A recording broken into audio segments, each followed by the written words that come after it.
ubu ngubu tuvugana Pi Network iri ku giciro kingana na 0.16 by'idolari, aho kugura Pi USDT ushobora nyine kwishyura amafaranga angana gutyo, n'amafaranga atari burenge ibiceri hafi 200 n'ibindi biceri bike inyuma by'amanyarwanda. Ariko hari ikibazo gikomeye cyane gituma abantu benshi bibaza impamvu iyi Pi ikomeje kujya ku giciro cyo hasi cyangwa se kumanuka cyane ugereranije nuko byari bisanzwe mu minsi yashize, aho yazamutseho ikagera kuri 0.18, kongera ikazamuka ikaba 0.2, ikongera ikazamuka yewe ikagenda inarengaho. Ibingibi byaba bihuriye hehe n'ababihuza nuko Pi Network yaba ari projet yageze kuri exchange zikomeye yagiye listingaho, abantu bakanga kuyizera. Bayijejeje iki? Nibyo tugiye kuganiraho mu kiganiro cya none. Tuya service nziza z'abatekinisiye. Uramutse ufite firigo yawe irwaye cyangwa se cuisinieri, micro-onde, uta dispenser, computer, mudasobwa, televiziyo mu rugo cyangwa no kwazi, kamera z'umutekano n'ibindi, ushobora kuvuga utariko reka ntungi nimero yo kwihumure TV kuko hari n'izindi channel twenda twumvishe ziriho abantu bamamaza. Wowe uzafata izo nimero ziri hasi 0788 duhamagare tugute firigo yanjye ifite ikibazo cyangwa kwizinieri. Ni byiza ko rero tuzagukorera akazi kawe neza, hanyuma ukavuga uti ndashimye kubera ko mbonye abatekinisiye beza babizerwa kandi bankoreye ibintu neza. Ejo cyangwa ejo bundi rero utazakenera umutekinisiye bikakugora, andika izo nimero hanyuma uzaduhamagare. Nyemerera rero nkwizeze ko tuzaguha service nziza. Hano ni kuri Rugwiro Prozone Official, ibiganiro byacu byibanda ku mafaranga ashingiye ku ikoranabuhanga rya blockchain. Ibyo turebera hamwe kugira ngo twongere ubumenyi, twinjire mu isi ya Web3 maze tubibyaze umusaruro. Tugereranije nuko Pi imeze ubu ngubu tuvugana, no kuvuga ngo kuri chat nkuko muri kubibona kuri screen zanyu, Pi iri hafi kuri 0.16 by'idolari. Mu minsi 30 yashize yagabanutseho hafi 17%, mu minsi 90 ho yagabanutseho hafi 20%. Ibi bivuze ko isoko riri mu cyiciro twita down trend ku batrader, kandi abaguzi benshi baracyategereje ko isoko hari icyo rishobora kuba ryahindukaho. Kongeraho ko kuri chat uri kubona ko price iri munsi ya broader middle line, bivuze ko hari pressure yo kugurisha ikiri hejuru cyane. Nimba abapiyoniye benshi babitse aya mafaranga nyine ya Pi bagifite pressure cyangwa se hari kiri kubasunikira kugurisha iri faranga, bisobanura ko nyine ubujya habi bwayo buracyakomeje ku muntu ushaka kubikamo amafaranga. Ibi byose byabanjirijwe n'izamuka rya Pi ryabayeho hafi ni tariki ya 14, kuva ku itariki ya 14 z'ukwezi kwa gatatu Pi yagiye izamukaho. Ni mu gihe twarimo twitegura nyine uwo munsi wa Pi Day, ariko kandi nakora ibikorwa bijyanye na listing kuri exchange nini. Abenshi twatekerezaga ko ishobora no gutuma hari impinduka zishobora kuba nko kuzamura demand and supply y'iyi project. Iyo exchange ni Kraken, aho yarije kunganira nka OKX, Bitget n'izindi zilistinze iyi Pi.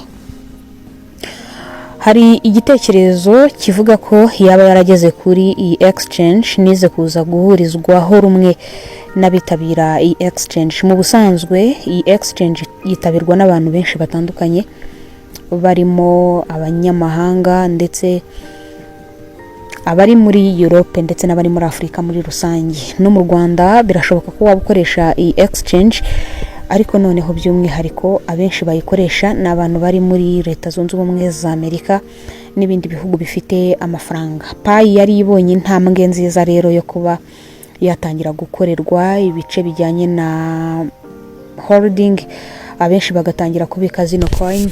Hanyuma ariko ntago byagenze nkuko abenshi babiteguraga, kubera ko amafaranga yose yazamuye iyi Pi yari ay'abapiyoniye bari kongeramo n'ubundi basanzwe bazi Pi muri rusange, bigatuma izamukaho turiya duce. Naho kuva ya listinga kuri iriya exchange nta mahirwe mashya byayihaye byo kuba yakunguka abanyamuryango bashya, bishobora gutuma izamuka mu gaciro. Ariko kandi hari inkuru ijyanye na global consensus value, ukuri gutandukanye na price market ihari. market price iratwereka ko 0.16 ari cyo giciro cya pi. Noneho reka tuvuge kuri GCV cyangwa se global consensus value. Ese GCV ishobora guhuzwa gute na market price? Na gaciro ka community kemeza ibijyanye no kugura no kugurisha pi, aho abantu benshi bashobora guhurira hamwe bakemeza ko igiciro cya pi gishobora kuba wenda amadolari 318 cyangwa se akarenga. Byanze bikunze igiciro gishyirwaho na community nicyo gishingirwaho kijyanye na GCV. Ariko ikibazo gikomeye ni iki ngiki kuri market price igenwa n'abaguzi n'abagurisha ku isoko. Biragaragara ko pi iri kuri 0.16 kandi project nyinshi za blockchain ntabwo bagendera kuri community gusa. Ikibazo rero pi ihura nacyo muri rusange, utiri ushakishiriza no mu bintu bya kure, ibijyanye no guhabwa imbaraga cyangwa se kuba pi yazamuka bifitwe mu maboko n'abagize pi core team, kubera ko nibo bashobora gutegeka cyangwa se kugena ko abapiyoniye muri rusange bashobora kwemererwa kuba bagira ibice bya pi bakoresha ku munsi, cyangwa se bashobora nyine kwemererwa kubikuza. No kuvuga ngo ushobora kubwirwa uti nzajya mbikuza ibice 5 bya pi bibe bihagije ku munsi. Ariko ubu buri transaction yose irakorwa kandi ushobora gukora transaction zirenze n'10 ku munsi, nta limit hari. Ibyo bishobora gutuma agaciro ka pi kagabanuka. Turi mu minsi pi zongeye kwibwa cyane. Rero tugarutse ku kintu gikomeye cyatumye pi imanuka, ni nyuma yuko batanze second migration ndetse bakanatanga ikijyanye na KYC validation reward. Mu minsi barimo batanga biriya bihembo ntago bakoresheje ama wallet ari secure nkuko abanyamuryango babyifuzaga, ahubwo bakoresheje zari zisanzwe zarakoreweho nyine ibikorwa bijyanye na migration, ubwo no kubatara reclamye. Hanyuma izo pi zoherezwa kuri iyo wallet, abari basanganywe za passphrase bashyira ku isoko baragurisha. Nuko nguko ibya pi bimeze. Kuba yagera kuri iyo exchange abantu ntibayizere, nibayishoremo amafaranga, bishobora gutuma itazamuka mu gaciro. Ariko cyane cyane ku bantu bari gukangwa n'ijyanye n'igiciro cya pi, biri guterwa no kuba second migration ndetse na KYC validation reward zaratanzwe zikaza mu maboko atari y'abantu bagiye kuzibika, ahubwo zikajya mu maboko y'abantu bagiye guhita bazigurisha. Ariko kandi nibigirwemo uruhare na nyiri konti, ahubwo umuntu ushobora kuba yamwinjiriye umubikiye passphrase akaba ari ubigiramo uruhare.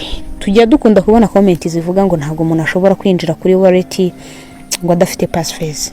Ibi bintu tuzabisubiramo inshuro nyinshi, ariko umuntu uzakubwira gutyo uzamenye ko ari we hubwo mu bambere ushaka kugutwara pi zawe.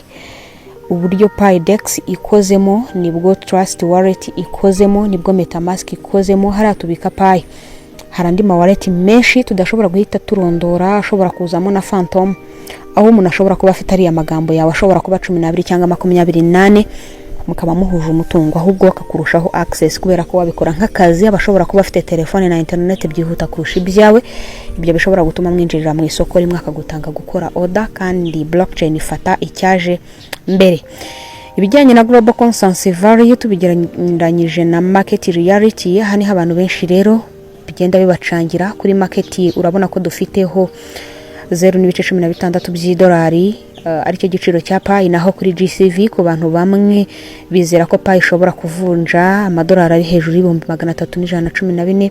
Ibi bivuze iki rero? Bivuze ko GCV iri mu gitekerezo cy'abantu bose bizerera nyine mu bijyanye no kuba pi yakubahiriza agaciro binyuze muri community ya pi muri rusange, ariko byose bikontrolwa na pi core team. Kuba uyu mushinga uri kujya habi, navuga nti ntago ari umupiyoniyo bifitemo uruhare, ntacyo twe tutakoze, ahubwo ibijyanye na security kandi bigomba gukemurwa na core team nibyo bifite ikibazo. Igitekerezo cya community gishobora kujyaho, ariko ntago igitekerezo cyashyigikirwa, nyine nta bantu bagisunika bahari. Market iracyagena agaciro nyako bigendeye ku bagura n'abagurisha. Iyo utility ikomeje kwiyongera ni nabwo price ishobora kuzamuka. Ibijyanye no kuvuga ngo GCV ishobora kuba impamo, dushobora kubirebera muri iki gice kijyanye nuko GCV ishobora kugera ku gaciro kari hejuru, ariko bikaba bidusaba ibintu bitatu by'ingenzi pi igomba kubanza gucamo. Open mainnet yuzuye, kuba bayishyira ku isoko igatangira kugura, kwishyura service n'ibicuruzwa. Abacuruzi benshi bemera pi iki ngiki ni ikibazo gikomeye cyane kiri mu byo twahereyeho, aho abenshi mu bashyigikira iyi project ya Pi usanga akubwira ati niteguye kuba natanga Pi nkagura imodoka, niteguye kuba natanga Pi nkagura inzu, niteguye kuba natanga Pi nkagura ibindi bintu byinshi by'igiciro, ariko nta muntu n'umwe ufite business ifatika cyangwa se utekereza uburyo nyine yagira iyo business ishobora gufasha abantu kuba bagura ibicuruzwa cyangwa se bakamwishyura izo Pi nyine akabahereza ibicuruzwa. Dukeneye kandi utility nyinshi muri ecosystem. Ibi byose biramutse bibonetse nibwo GCV ishobora kugera kuri market value, Pi mukabona ivunja ku gaciro mwifuza. Tubijyanye mu gice kijyanye na rises cyangwa se turebye icyo iyi chart iri kutwereka, kuri chart price yavuye kuri 0.29 by'idolari nkuko twabigarutseho, iragabanuka igera kuri 0.16. Ibijyanye na broker bands zerekana ko price iri hafi ya lower zone, volume yagabanutse, bivuze ko trading activity yagabanutse, ibikorwa bijyanye no kugurisha kuri Pi byagenze gake. Ibi byose byerekana ko market iri muri phase yo gutegereza, nta kintu na kimwe gihari gitanga confirmation yuko ukwiye kugura cyangwa kugurisha kuri iki gice Pi iriho. Ni igihe cyo gutegereza nyine tukareba ngo ni uruhe ruhande rugiye kurusha urundi imbaraga. Tugendeye ku rejo hazaza ha Pi, turebeye kuri GCV cyangwa se n'ibyo abanyamuryango bifuza, abantu benshi bafite ikibazo kijyanye no kuba ibyo basabwa byaruzuye, hanyuma Pi kwa team yo ikaba igomba gukora ibyayo. Ni nako ngana ku musozo nakubaza nti niba uri umupiyoniye ushobora kumfasha gusubiza iki kibazo muri comment. Wowe nimba ushyigikira GCV, wemera ko GCV ishobora gushoboka mu gihe abapiyoniye bose twiteguye kuba twagura ibicuruzwa tukishyura service ziremereye za deal n'ubundi zikinwa n'amafaranga menshi, ariko nta mucuruzi uhari ushobora kuba yatanga ibyo bicuruzwa? Ese Pi kwa team igomba gukora iki kugira ngo abo bacuruzi baboneke, bayizere, bayigure? Kubemerera kuri market price se murabona ko iki giciro gikwiriye Pi, cyangwa binyuze muri discipline y'abapiyoniye gishobora kuzamuka?